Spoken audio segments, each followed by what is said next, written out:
Good morning বন্ধুরা, আমি মৌমিতা লাইফের খুঁটিনাটি আরও একটা নতুন দিনে তোমাদের অনেক অনেক স্বাগত। আজকে দিনটা হচ্ছে মঙ্গলবার আর আজকে তারিখ হচ্ছে 16 তারিখ জানুয়ারি।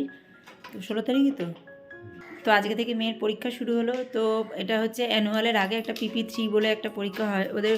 হাফ ইয়ারলির আগেও একটা পরীক্ষা হয় 40 মার্কসের, আর অ্যানুয়ালের আগেও একটা পরীক্ষা হয় 40 মার্কসের। তো আজকে থেকে সেটা শুরু হলো।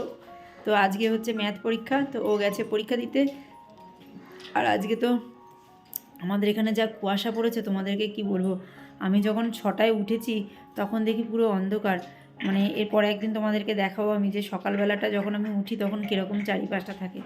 তো যাই হোক, ঘরের কোনো কাজকর্ম হয়নি। এই যে বিছানা পড়ে রয়েছে, সমস্ত কিছু এখনও লণ্ডভণ্ড। এই যে এখনও এত জামা কাপড় রয়েছে, এগুলোকে কাচতে হবে।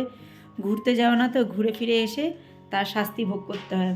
আর আমাদের ব্রেকফাস্ট হয়ে গেছে। ব্রেকফাস্টে ওই যে কালকে যত পিঠে পুলি ছিল সেগুলো দিয়ে আজকে ব্রেকফাস্ট হয়েছে। তো চলো আজকের দিনের শুরুটা করে ফেলি। তো ভিডিও দেখতে থাকো। ভিডিও ভালো লাগলে অবশ্যই একটা লাইক ও কমেন্ট করো, আর যদি একটু বেশি ভালো লাগে তাহলে পরিবারের মধ্যে শেয়ার করে চ্যানেলটাকে সাবস্ক্রাইব করে আমার পাশে থেকো। তো চলো রোজের নিয়ম অনুসারে বিছানাটা আগে তুলে ফেলি, কারণ সকাল সকাল এখন বিছানাটা তোলা হচ্ছে না, কারণ খুব লেট হয়ে যাচ্ছে আর কি মেয়ের স্কুলের জন্য। ঠান্ডার মধ্যে একদম জবুথবু হয়ে কাজ করতে হচ্ছে, কাজের সেই স্পিডটাই খুঁজে পাচ্ছি না। তো যার জন্য কিন্তু কাজকর্ম করতে অনেকটাই লেট হয়ে যাচ্ছে। তো যাই হোক, এদিকে মশারিটা তুলে ভাবলাম আজকে বিছানা চাদরটা চেঞ্জ করে দেবো, কারণ আমি বাড়ি ফিরেছি প্রায় সপ্তাহখানেক হয়ে গেল, তার মধ্যে বিছানা চাদরটা একবারও চেঞ্জ হয়নি। তো আজকে ভাবছি একটু চেঞ্জ করে দেবো। ভেতর দিয়ে বড় কম্বলটা বার করতে গিয়ে দেখলাম যে আরও একটা বিছানা চাদর এখানে রয়ে গেছে। হয়তো এর আগে গায়ে দিয়েছিলাম একদিন দুদিন, তো এখানেই ভাঁজ করে রেখে দিয়েছি। তো বড় কম্বলটা এবার বার করেই ফেললাম, কারণ খুব খুব প্রয়োজন। তো দেখো বিছানা গুছিয়ে একদম টিপটাপ করে নিয়েছি। তো বড় কম্বলটা আজকে রোদে দিয়েছি। রোদ তো নেই, ওই বেলা হলে যতটুকু যা রোদ হয় তাতেই আর কি হবে, কারণ একটু ঝেড়ে ঝুড়ে না নিলে ওটা গায়ে দেওয়া যাবে না, যতই এই বক্সের ভেতরে থাকুক তাও একটা ধুলোর আস্তরণ পড়েই। তো যাই হোক, বড় কম্বলটা কর্তামশাইকে দিয়ে ছাদে দিয়ে এসেছি। আর এই যে সোয়েটারগুলো দেখতে পাচ্ছ, এগুলো আগের দিনই কেচে দিয়েছি। তো বুঝতে পারছি না যে শুকিয়েছি কি শুকায়নি, কারণ নিজেরই হাত পা ঠান্ডা, সমস্ত জিনিসপত্র ঠান্ডা, মনে হচ্ছে কেউ জল ঢেলে রেখে দিয়েছে। তো ঠিক করে বুঝেই উঠতে পারছি না যে ওগুলো শুকিয়েছি শুকায়নি। ওই গালে ঠেকিয়ে দেখছি, হাতে ঠেকিয়ে দেখছি, কোনোটাতেই কিছু বুঝতে পারছি না। লাস্টে ভাবলাম চলো এখন তো একটু একটু রোদ উঠবে, তো এইখান দিয়ে রেখে দিই, একটু গরম হলে তারপরে নিয়ে যাব। তারপরে দেখলাম কতগুলো জিনিস আর এইভাবে আমি এখানে একটু একটু করে দেবো। তারপরে ভাবলাম দূর, ওর থেকে বাবা আমি ঘরে নিয়েই রেখে দিই। মনে তো হচ্ছে শুকিয়ে গেছে, কারণ ওয়াশিং মেশিনে কাচা হয়েছে, তো ওয়াশিং মেশিনে কাচলে খুব বেশি সময় নেয় না শোকাতে। তো সেই চিন্তা করে লাস্টে সমস্ত কিছু নিয়ে ঘরের ভেতরেই রেখে দিলাম। এখানে বেশ কিছু জামাকাপড় জমেছে। ওই যে তোমাদেরকে বললাম ঘুরে তো আমি অনেক দিন আগেই চলে এসেছি, কিন্তু তোমাদের সাথে এই ডেইলি রুটিনটা বেশ কিছুদিন পর থেকে শেয়ার করছি। মকর সংক্রান্তি থেকে আর কি স্টার্ট করেছি, কিন্তু তার আগে বেশ অনেক দিন আগেই আমি এসেছি। কিন্তু আসার পরে আমাকে যে সংক্রান্তি উপলক্ষে ঘর দুয়ার ঝাড়পোছ করতে হয়েছে, তো সেই সমস্ত কাপড় চোপড় সমস্ত কিছু এর মধ্যে জমা। এক তো ঘুরতে যাওয়ার জামাকাপড়, তার সাথে আবার এই সংক্রান্তির ঝাড়পোছের সমস্ত কুশন কভার থেকে শুরু করে বিভিন্ন পর্দা টর্দা সমস্ত কিছু এখানে জমানো রয়েছে। রীতিমতো মেশিনটার ওপরে দয়াই হচ্ছে, মেশিন বলে তার ওপরে কি সমস্ত কিছু চাপিয়ে দেবো। তো জানি না কবে আমার এই ঝুড়িটা খালি হবে, এখান থেকে কবে যে আমি জামা কাপড়গুলো কেচে কুচে উদ্ধার করতে পারবো। তো এই সেটিংটা দেখে একটু নতুনত্ব লাগছে। হ্যাঁ বন্ধুরা, আমি কিন্তু বাড়ি এসে অনেক কিছুই এলোমেলো করে দিয়েছি। ওই যে তোমাদেরকে মাঝে মাঝেই বলি যে আমার খুব ভালো লাগে মাঝে মাঝে একটু এই জিনিসপত্র এদিক থেকে সেদিক করে নাড়িয়ে চাড়িয়ে আবার নতুনভাবে সংসারটাকে শুরু করতে। তো এই যে দেখো, ক্রিসমাসে পাওয়া গিফটটা কিন্তু আমার মেয়ের খুব কাজে লেগেছে। তো এটার মধ্যেই এখন অঙ্ক টঙ্কগুলো করে, যার ফলে ওর কিন্তু অনেকটাই সুবিধা হয়। তো এই ঘরে বিছানাটা তো খুব একটা ইউজ হয় না, কিন্তু এই মুহূর্তে একটু ব্যবহার হচ্ছে। আসলে মেয়ের ওই পড়ার ঘরটায় একটু অসুবিধাই হচ্ছে। ওই পাশে মিস্ত্রিরা কাজ করছে, তো ওরা গান চালিয়ে কাজ করে, তারপরে বিভিন্ন রকমের কথাবার্তা আলোচনা করে, বোঝোই তো ওদের ভাষা কী টাইপের হতে পারে। তো সেই জন্য ওর একটু ডিস্টার্বই হচ্ছে, তো সেই জন্য ও এখন এই ঘরটাতেই আবার বসছে। তো ভাবলাম চলো বিছানাটা একটু ভালো করে ঝেড়ে পুছে আবার এই ঘরে একটা কম্বল রেখে দিই, কারণ শীতকাল তো একটু কোজি কোজি হয়ে পড়াশোনা করতে কিংবা যে কোনো কাজ করতে ভালো লাগে। আর হাতের কাছে যদি সমস্ত জিনিস রেডি থাকে তাহলে তো আরোই ভালো লাগে। তো সেই জন্য ওই ঘর থেকে একটা পাতলা কম্বল এনে এখানে ভাঁজ টাজ করে রেখে দিলাম, যে যদি ও কখনো এখানে পড়তে বসে কিংবা আমরাও কখনো এখানে বসলে যাতে হাতের কাছেই কম্বলটা পেয়ে যাই।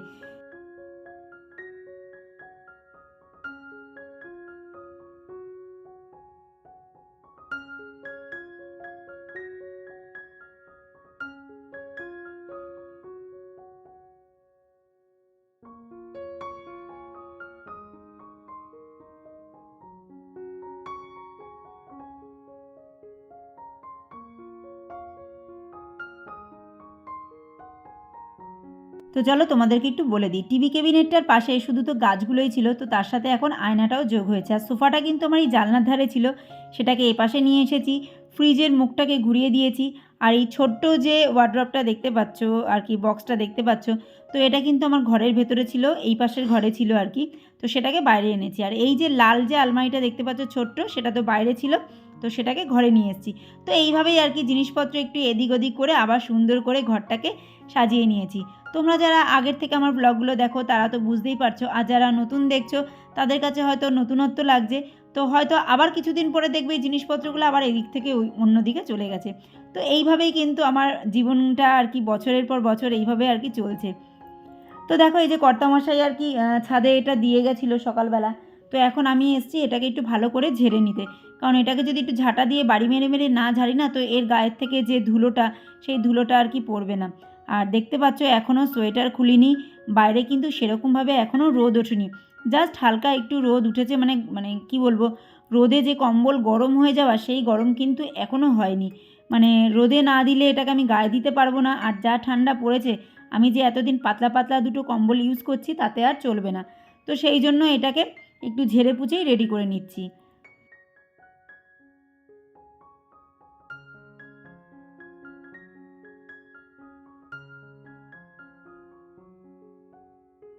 তারপরে চলে এলাম রান্নাঘরে বাদবাকি কাজ সারতে। যেহেতু বেশ কিছুদিন ছিলাম না, তো সেই জন্য অনেক কিছু জিনিসপত্র আর কি ফুরিয়ে গেছে, সেগুলোকে আনতে হয়েছে। তো সেটাই আর কি সমস্ত কিছু গুছিয়ে রাখছি। তো এই যে মুসুরির ডালটা তো আমার খুব লাগে, তো সেই জন্য মুসুরির ডালটা ফুরিয়ে গেছিলো, ওটাকেই এনে বয়েমে ভরে রাখলাম। সয়াবিনটা এনে রাখলাম। আর এই কদিন যা পিঠে পায়েস খাওয়া হচ্ছে, তো তেল তো একদম মানে কি বলবো, হুড়হুড় করে চলে যাচ্ছে। তো সেই জন্য তেলের প্যাকেটটা নিয়ে আসতে হলো। কারণ পাটিসাপটা, মালপোয়া, এটা ওটা করতে করতে প্রচুর তেল খরচ হয়ে যাচ্ছে।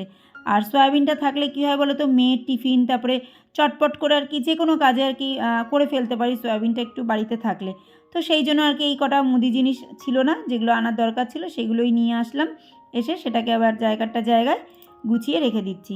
আমার রান্নাঘরের সেটআপও কিন্তু আমি অনেকটা পাল্টে ফেলেছি। তো সেটাও তোমরা আস্তে আস্তে দেখবে, আমি তোমাদের বিভিন্ন রকম সময় আর কি বলে বলে দেবো। তো এখানে কড়াইতে বসিয়েছি হচ্ছে আর মাছের ঝোল, আর এই যে কটা ডিম ভেজে রেখেছি, ডিমগুলো আর কি ওপর দিয়ে রেখে দেবো, মেয়েকে দেবো। কারণ ও তো এই মাছ কোনো মতেই খাবে না, হ্যাঁ ঝোল আলুটা খাবে, মাছটা কিছুতেই খাবে না। আর এইদিকে দেখো বেগুন, শিম, আলু সমস্ত কিছু কেটে রেখেছি, সামনে রসুন, পেঁয়াজ সব কেটে রেখেছি, কারণ বেগুন, আলু, শিম দিয়ে একটা চচ্চড়ি মতো করব।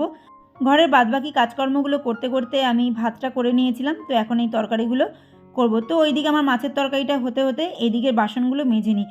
কারণ বেসিনে অল্প বাসন থাকলে সেটা সহ্য করে নেওয়া যায়, কিন্তু বেসিনে যদি এরকম টাল হয়ে বাসন পড়ে থাকে না, তো সেটা কোনো মতেই সহ্য করা যায় না। তো ভাবলাম চলো আগে বেসিনটাকে পরিষ্কার করি, তা না হলে মনে শান্তি পাচ্ছি না। মনে হচ্ছে কতক্ষণে এই বিপদ থেকে উদ্ধার হব। কারণ শীতকালে বাসন মাজা সত্যি এক খুবই মানে একটা কষ্টকর ব্যাপার, যাই যা বলো না কেন। তো যাই হোক, এইদিকে এবার দেখো বেগুনের যে চচ্চড়িটা করব সেটা বসিয়ে দেব। তো এখানে একটু সর্ষের তেল নিয়ে নিয়েছি, এখানে কালো জিরে আর একটু লঙ্কা দিয়ে দেবো। লঙ্কাটা আমি পরে অ্যাড করেছিলাম। তো এখানে যে পেঁয়াজ রসুনটা কেটে রেখেছিলাম সেটাও এখানে দিয়ে দিলাম, দিয়ে যে সমস্ত সবজিগুলো কেটে ধুয়ে রেখেছি সেগুলোকে এর মধ্যে অ্যাড করে দেবো। এই রেসিপিটা এর আগেও তোমাদের সাথে আমি শেয়ার করেছি, খুবই সিম্পল একটা রেসিপি। যারা তোমরা শুটকি মাছ পছন্দ করো, এই রেসিপিটার সাথে আর কি শুটকি মাছ অ্যাড করে দিলে জাস্ট ওয়াও একটা ব্যাপার হবে যারা খেতে পছন্দ করো তাদের কাছেই। সত্যি বলতে আমি কোনোদিনও খাইনি, আর খাওয়ার চেষ্টাও করিনি, যার যেটা ভালো লাগে লাগে না সেরকমই আর কি ব্যাপার। কিন্তু আমি জানি এই তরকারিটার মধ্যে শুটকি মাছ দিয়ে খাওয়া যায়, কারণ আমার মামি, আমার মাসিদের আমি এরকমভাবে খেতে দেখেছি, তো সেই জন্যই বললাম। তো এই যে এবার একটু ঢেকে দেবো যতক্ষণ না একটু মজে আসে। মজে আসলে বিভিন্ন রকমের যা যা মশলা আছে সমস্ত কিছু অ্যাড করে দেবো।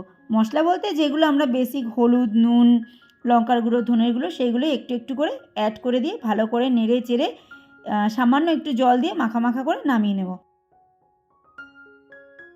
তো এই যে মেয়ে এক্সাম দিয়ে বাড়ি চলে এসছে, এরপরে আবার ফিরে আসছি সন্ধ্যের থেকে। এই যে চাটা দেখতে পাচ্ছ এটা হচ্ছে কর্তামশাইয়ের হাতে তৈরি করা চা। তো এই যে এত ঠান্ডা লাগছে তোমাদেরকে কি বলবো, আমি তো কম্বলের তলায় বসে রয়েছি, আর মেয়েও আমার পাশে এসে এখানে পড়তে বসেছে। সত্যি বলতে আজকে ওদের ম্যাথস পরীক্ষা ছিল। ম্যাথস পরীক্ষাটা খুব একটা ভালো হয়নি। আসলে যে টাইমটা দিয়েছে সেই টাইমের মধ্যে খুব লেন্দি কোশ্চেন দিয়েছিল, যেগুলো কমপ্লিট করে উঠতে মানে অনেকটা আর কি কষ্ট হয়েছে, সময় লেগেছে, যার জন্য আর কি মনটা খারাপ। তো মন খারাপ বলে বললাম চল আমার পাশে চলে আয়, আমার পাশে এসে পরের দিনের পড়াটা পড়তে থাক। তো ওর জানি ওর মা কাছে থাকলে ও একটা আলাদাই শান্তি পায়, হয়তো প্রতিটা বাচ্চার ক্ষেত্রেই তাই। তো আমার মেয়ে তার থেকে অন্যথা কিছুই না। তো সেই জন্য আমার পাশে বসে একটু পড়াশোনা করছে আর আমি এদিকে শুয়েছিলাম। তো অনেকটাই সন্ধে হয়ে গেছে, তো কর্তামশাই চা করে নিয়ে এসছে, মানে আমি যে চাটা খেতে উঠবো সেটাও যেন আমার ভালো লাগছে না, এতই ঠান্ডা লাগছে। তো যাই হোক, চাটা খেয়ে এখন রাত্রি অনেকটাই হয়ে গেছে। তো এখন ভাত বসাতে চলে এসেছি আর এই যে ধোয়া বাসনগুলো জায়গাটা জায়গায় রেখে দেবো।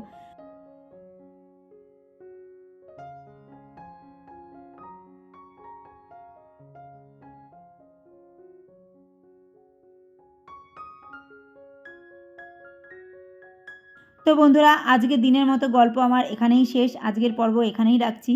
তো আবার দেখা হবে নতুন এক পর্ব নিয়ে। তোমরা সবাই ভালো থেকো, সুস্থ থেকো, সাবধানে থেকো।